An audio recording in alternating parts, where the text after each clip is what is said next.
Ka Voice of the People Party kalapin pau ke jing yaro ya ke jing Jubab Kloi menteri rangba Konrad ki sangma halor ke jing dawa ban say patba ya ke report jong ke expert committee halor ke reservation policy Hynrei ka party kalapin pau ke jing Hynrei Artatien halor ke jing thu daw jong ke Sorkar ba ke jing penslam ke dei na mar ba ke report kalong ke bejrong bat ke bakhia palan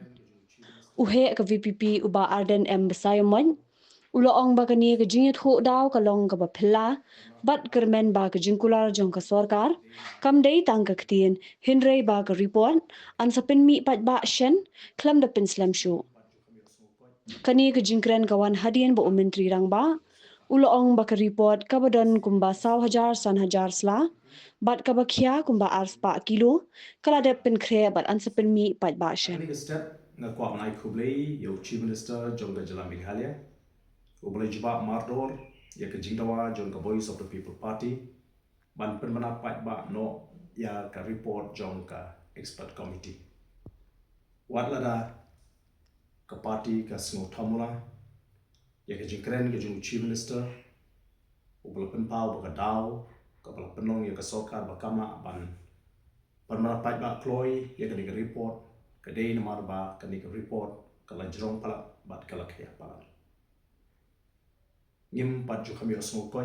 ye ka bukum kani ka jing ai daw jonga Sorkar lese ka Sorkar MDA balai lam ke NPP ka pension mongrim ya ka policy da ka jing jrong bat ka jing khaya jong ka policy nyuma ni don ka jing kamen ko scam baga Sorkar kan shu kula thli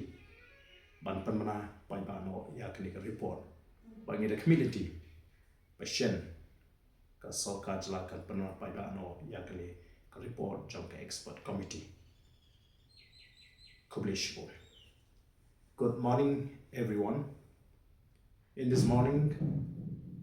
I would like to thank the Chief Minister for his swift response to the demand of the Voice of the People Party in respect to the report of the expert committee. Even though the party feels it is rather strange to hear from the Chief Minister that the reason for the delay to announce the report of the expert committee is because the report was too lengthy and too heavy. This is the first time that we have come across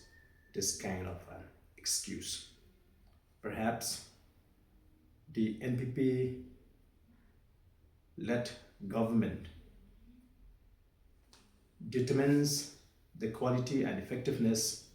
of a policy by the length and the weight of the policy document. Anyway, the party hope that this is not going to be an empty promise to the people and that soon the government will come out with a report without further delay. Thank you.